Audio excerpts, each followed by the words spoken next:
What you guys, got another review video here for you, the Minisforum N5 Pro. If you're looking for a super powerful network attached storage device, then look no further. This has a Ryzen AI 9HX Pro 370, that's 12 cores, 24 threads, maximum 5.1 gigahertz in a network attached storage device. This is exactly what you're going to get inside the box, the quick start guide with your QR code on there. You're also going to get this little card here. This is an adapter card which you can put into the actual device. It's an M.2 to U2 card, and this is going to allow you to populate more drives on the actual section here. 2.5-inch drives you'll see, and also another M.2 slot on there as well. I'll show you where that slots into a little bit later on. You can see right up the top there you do have that M.2 slot there, and below that we can put in some other drives as well. So we also got our power cable with our power adapter right here. 19 volts, 14.7 amps, that's 279 watts. Your standard kettle cable will plug in on the end to the wall, and we also have a barrel jack on this side as well for the actual power adapter itself.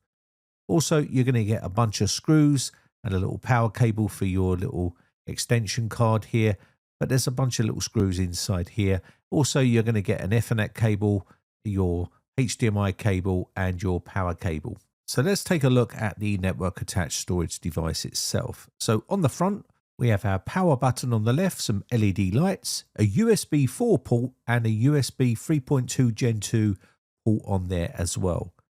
Now also on the front here, because we do have this front panel, we can pull this off. It's magnetic, so you can remove this, and it does have magnets on it.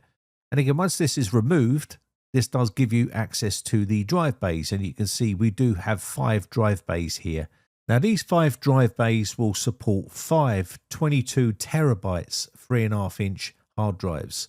That's a total capacity of up to 150 terabytes just for these drive bays alone. They're easy, quick release, and you can see toolless design, made of plastic, these caddies.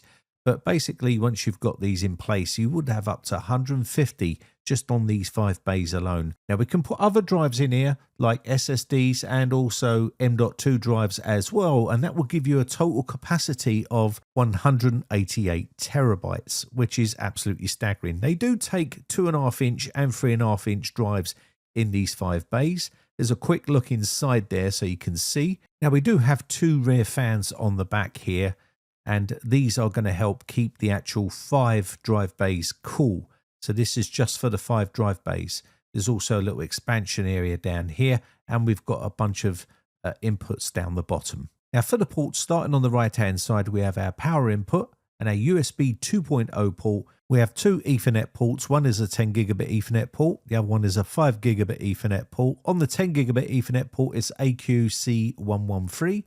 And on the 5 gigabit, it's RTL8126. Next to that, you've got another USB 3.2 Gen 2 port. And then we have an Oculink port on here for external graphics if you wanted to. We have a HDMI 2.1 port on here as well. And we also have another USB 4 port on this particular device. Just above the USB 4 port, we have a reset hole, and above that we do have the anti-theft lock hole as well. So packed with ports on this particular device. Now to gain access to this, we do have some ventilation on the bottom here, but to gain access you just have to undo these 2 screws, and the design on this thing is absolutely insane. It really is.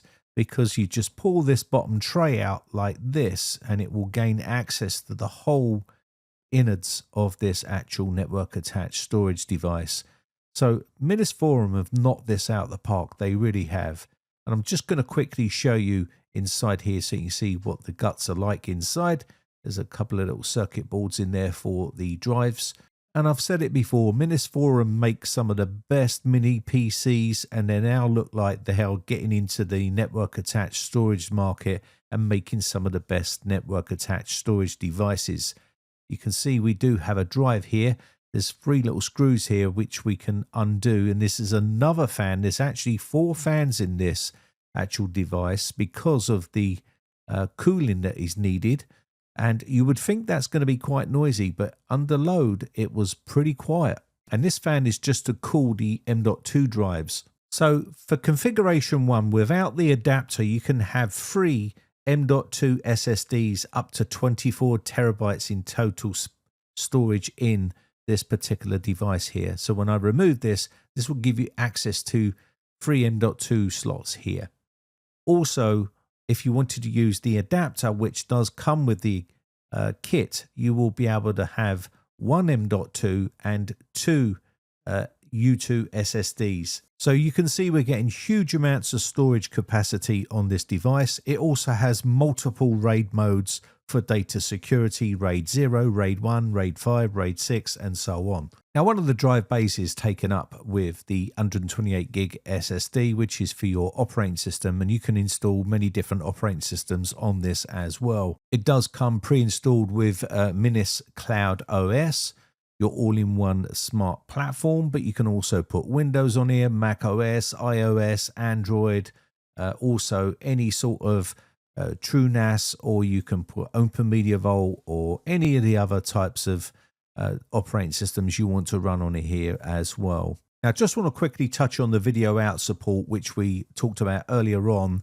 with the HDMI port and USB 4 ports, and also the Oculink on here. So you could literally put on 8K at 60 Hertz and also 4K at 144 Hertz using the HDMI.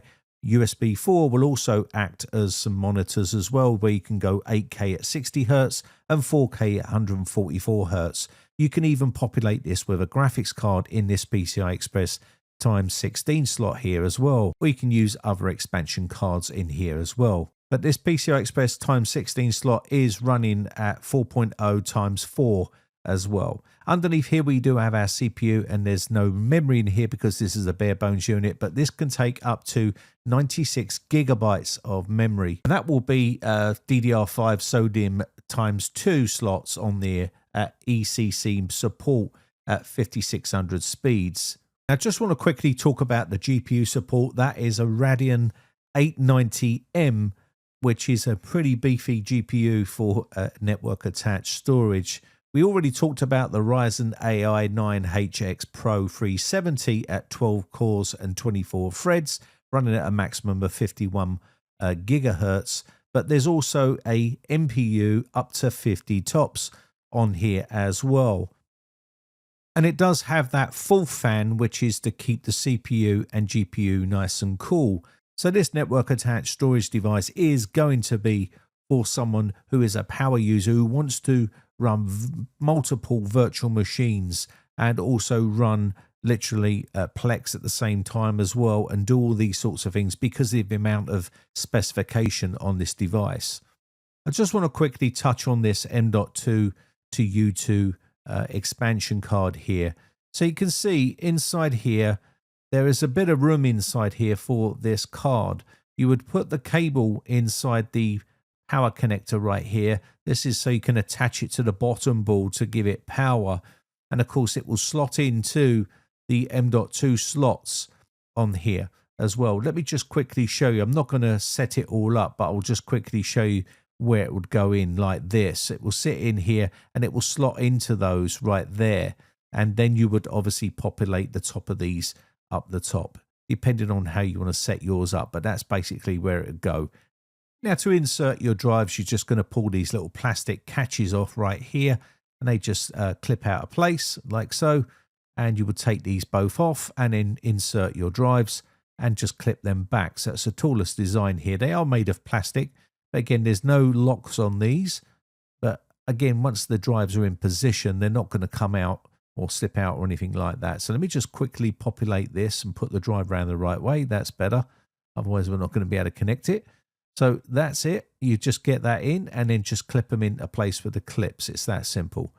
And once you've got these all populated in, you'll be able to fire up the machine for the first time. I'll show you how to quickly set that up. Very simple. And I'll show you the actual Minis cloud operating system. And because of the processing power on this and the memory you could put in, you could literally stick Windows 11 on here or another operating system as well, and just use it as a desktop PC as well, believe it or not.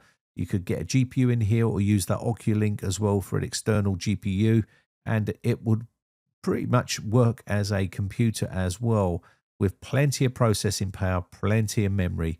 So I've powered it all on for the first time. You can see those LED lights are starting to flash.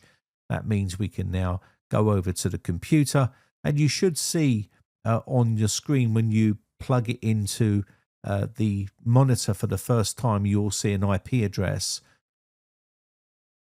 And then all you have to do here is just head over to the Minisforum website and have a look for the actual network attached storage device you've purchased. And you'll see there's user manuals here, downloads and drivers, and all of the stuff that you need, BIOSes.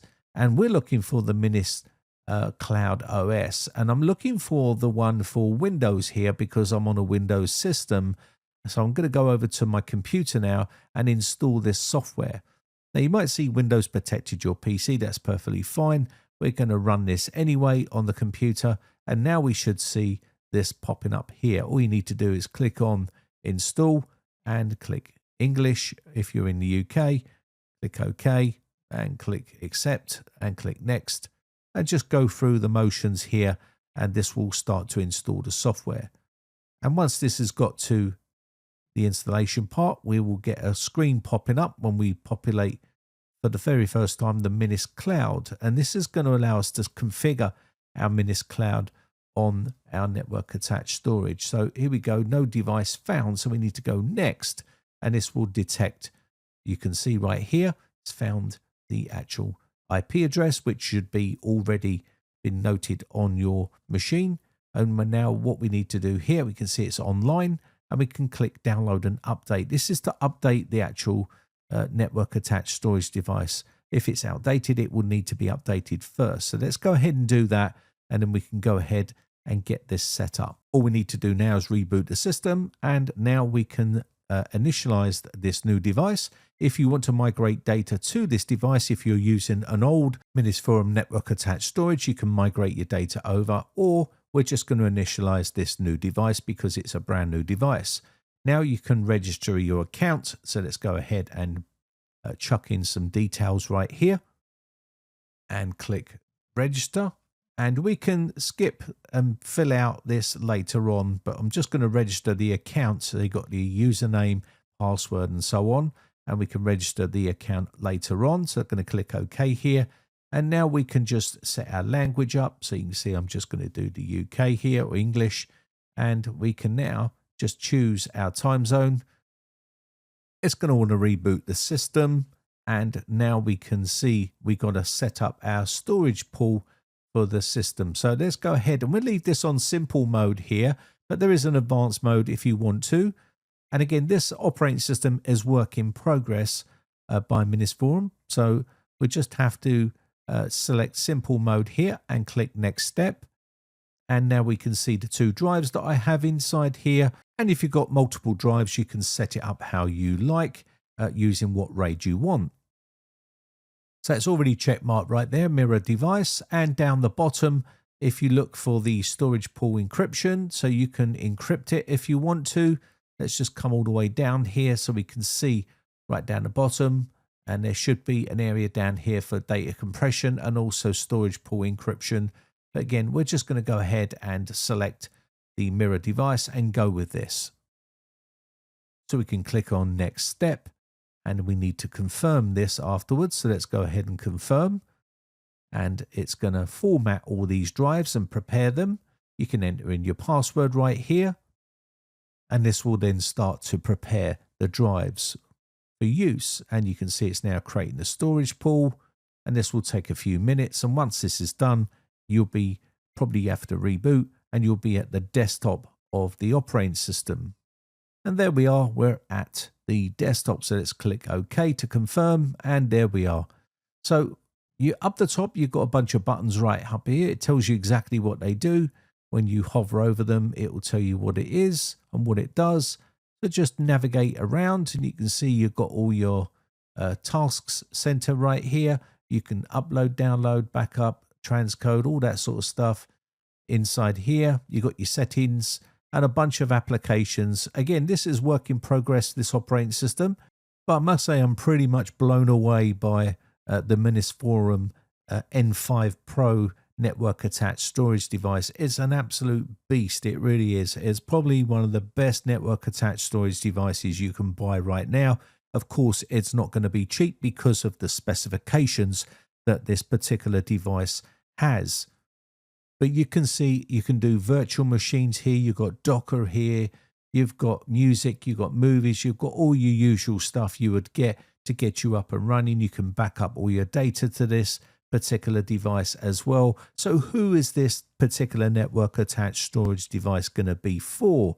I would say if you're just going to use this as just transferring files from your phone to the network attached storage device or a Plex server or something like that, it's probably too much of an overkill of a system for what you need it for. But if you're one of these really big power users that want to set up multiple virtual machine environments on here and do loads of other stuff, then yes, you're going to have that processing power and that memory inside here and plenty of storage for all of your stuff that you're going to need.